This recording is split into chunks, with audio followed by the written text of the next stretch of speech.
심플심리. 안녕하세요. 심플심리입니다. 만나서 반갑습니다.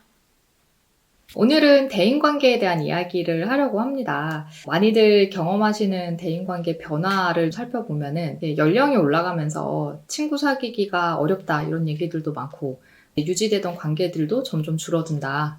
손절을 하기도 하고 손절을 당하기도 하고 자연스럽게 이렇게 멀어지는 관계들이 많아진다라는 얘기들을 많이 하시는데 사실 직장 생활을 본격적으로 하기 시작하면 물리적으로 쓸 수 있는 시간이 워낙 제한적이 되다 보니까 우선순위를 생각해서 만나게 되고 그러다 보면 정말 친하게 지내는 사람들만 주변에 남게 되는 것 같아요. 그런데 이렇게 자연스럽게 정리되는 관계 말고 진짜 친하게 지냈는데도 불구하고 멀어지게 되는 경우들이 있어요. 나는 오랜 친구라고 생각을 해서 고등학교 때처럼 혹은 20대 초반처럼 대했는데 실제로 나랑 내 친구 모두 어른이 됐잖아요. 시간이 많이 흐르고 나면. 그래서 생각하는 게 훨씬 섬세해지기도 하고 어떤 면에서는 성숙해지기도 하고 자기 주관도 더 확실해지고 그래서 조심해야 될 것들이 그만큼 많아지는 거예요.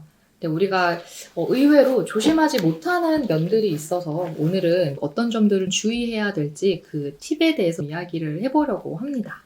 심플심리. 우선 첫 번째는 민감한 사안은 질문하지 않기. 민감하다는 거는 지극히 사적인 정보들이죠. 간혹 가까운 사이니까 이 정도는 물어봐도 되지 않나 하는 생각으로 자기 궁금증을 다 표현하시는 분들이 있어요.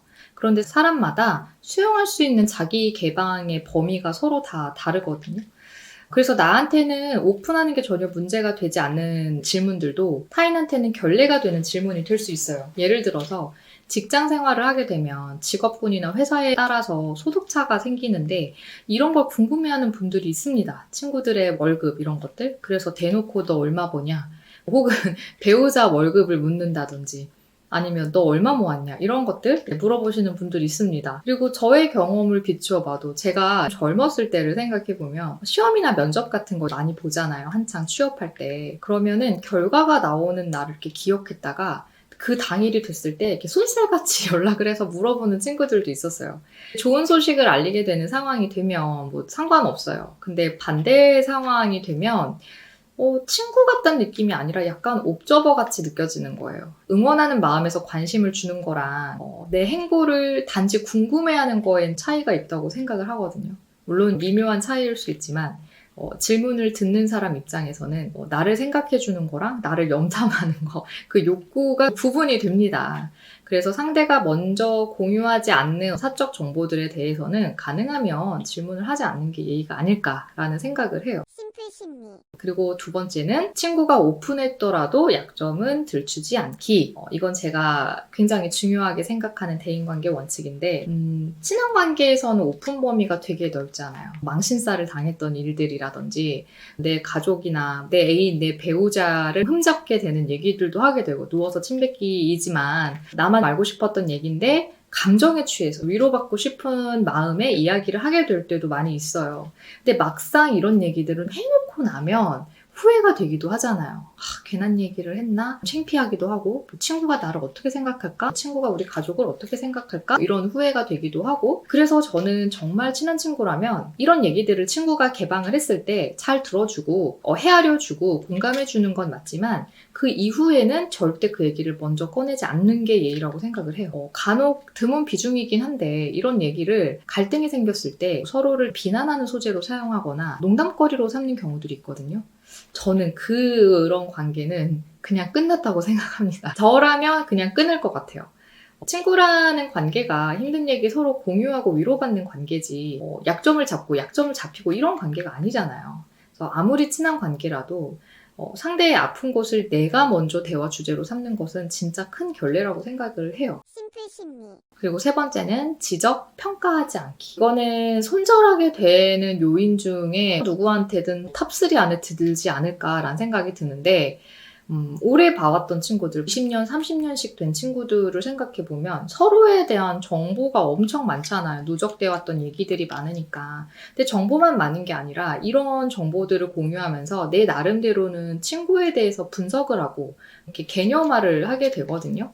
이건 친구를 너무 좋아해도 그럴 수 있어요. 자연스러운 거죠. 사람은 생각하는 동물이니까 예를 들어서 지민이는 성격이 급해, 약간 이기적인 데가 있어 라든지 친절하긴 한데 너무 감정적이야 라든지 그 친구에 대한 특징들을 생각하게 되는 면들이 있잖아요. 근데 사실 친구가 완벽하고 나랑 모든 게 다 맞아떨어져서 형성되는 관계가 아니기 때문에 가끔은 지내다 보면 쟤는 왜 저걸 못 고칠까 하면서 안타까운 면이 있기도 하고 답답하기도 하고 그럴 수 있잖아요. 내가 너무 좋아하는 친구라고 할지라도. 그래서 본인은 생각해주는 마음에 한마디 툭 하게 되는 경우가 있어요. 쓴소리나 평가하는 말들을. 근데 그게 친구가 들을 준비가 되어 있을 때는 괜찮아요. 도움이 될 수도 있고 또 어떻게 보면 고마워할 수도 있는데 생각보다 섣부른 조언을 하거나 그냥 지적해서 끝나는 얘기들도 되게 많거든요. 나는 친구의 상황을 잘 안다고 생각해서 한 얘기지만 상처가 될 수도 있고 나의 어떤 말에서 내가 그 친구를 그동안 어떻게 생각해 왔는지 어떻게 느끼고 있는지를 드러내게 되기 때문에 그 친구가 그 얘기를 듣고 실망을 할 수도 있는 거고 상대가 요청하지 않은 평가나 지적은 정말 조심해야 된다고 생각해요. 이거는 사실 의도를 왜곡하기가 되게 좋은 형태의 의사표현이기 때문에 친할수록 진짜 주의하셔야 되고 만약에 내가 이 얘기를 꼭 해주고 싶다면 내가 뭔가 얘기해주고 싶은 게 있는데 이걸 해도 되겠느냐라고 의사를 먼저 물어보시는 게 맞는 것 같아요. 심플 심리. 그리고 마지막은 어려워하는 마음을 남겨두기입니다. 친구 사이에 어려워한다라는 표현이 좀 지나치지 않냐라고 생각하시는 분들도 있을 텐데요. 불편해라라는 의미보다는 소중하기 때문에 함부로 해선 안 된다라는 말을 드리고 싶었어요. 친구를 대하는 마음 바탕에 인간적인 존중이 전제해야 되는 게 당연히 맞고 그러려면 어렵고 조심스러운 태도가 필요하다고 봐요. 사람과 사람 사이에서 어디까지를 허용해 줄지는 사람들마다 다 다르잖아요. 저는 지금 기억에 나는 에피소드 중에 하나가 저를 대학 때 굉장히 잘 아껴주고 친하게 지내는 선배가 있었어요. 맨날 동생 같다고 얘기하고 실제로 잘해주기도 했는데 관계가 편안해지기 시작하면서는 본인이 서운하면 확 화를 낸다든지 말을 하면서 욕설을 추임새로 넣는 그런 습관이 있었는데 되게 이렇게 긴장되기도 하고 무섭기도 하고 저한테는 상당히 무례라고 생각이 됐었거든요. 저는 그런 거에 받아치는 게 잘 안 돼서 따지거나 서운한 마음을 대놓고 얘기하지는 못했고 대신 이렇게 거리 두는 방식으로 지내다가 끊어버렸습니다. 갈등이 생겼거나 오해가 생긴 것의 문제가 아니었어요, 저는. 그냥 이 사람은 가까운 사람한테 이렇게 대하는 사람이구나. 이건 이 사람의 태도랑 성격의 문제였기 때문에 저랑은 잘 맞지 않았던 거죠. 누군가는 친구끼리 그럴 수 있잖아 라고 생각해서 문제 삼지 않는 경우도 있겠죠. 그런 사람들이랑 잘 지냈을진 모르겠지만 저랑은 아니었던 거예요. 여기에 대해서는 지금도 변함이 없고 사람이 나이나 환경이나 상황에 따라서 생각하는 게 많이 바뀌기도 하고 감정이 바뀌기도 하고 그렇잖아요. 그러니까 내 생각에 내 친구는 이러이러한데 나름대로 이런 결론을 내려서 코멘트를 하게 되기도 하고 간섭하기도 하고 말을 조심하지 않기도 하는데 너무 깊이 아는 사이이기 때문에 섣부르게 지적을 하는 건 확 관계를 벌릴 수 있다라는 점을 염두에 두시고 친구를 대할 때 조심스러운 면은 늘 있어야 된다라는 점을 강조하고 싶었습니다. 심플 심리. 저는 그냥 잘 이어지는 관계는 없다고 생각을 하거든요. 앞서 말씀드린 점들이 어떤 분들한테는 자연스럽게 상식처럼 지켜지는 분들도 있었을 거고 또 어떤 분들한테는 좀 유난스럽다라고 느껴지는 면들도 있을 텐데 사람은 다 다르고 친구 역시 나와 설정된 관계 안에서 이어져 오는 사람이잖아요. 그래서 내가 잘 안다고 생각하지만 실제로 그게 그 친구 모습의 전부는 아닐 거거든요. 그래서 가깝게 여기면서도 조금은 어렵게 여기는 마음이 있어야 건강한 관계를 유지할 수 있다고 봐요. 자기 관리만큼이나 친구 관계도 잘 하시는 여러분들이 되시길 바라면서 오늘 심플 심리는 여기서 마무리할게요. 안녕!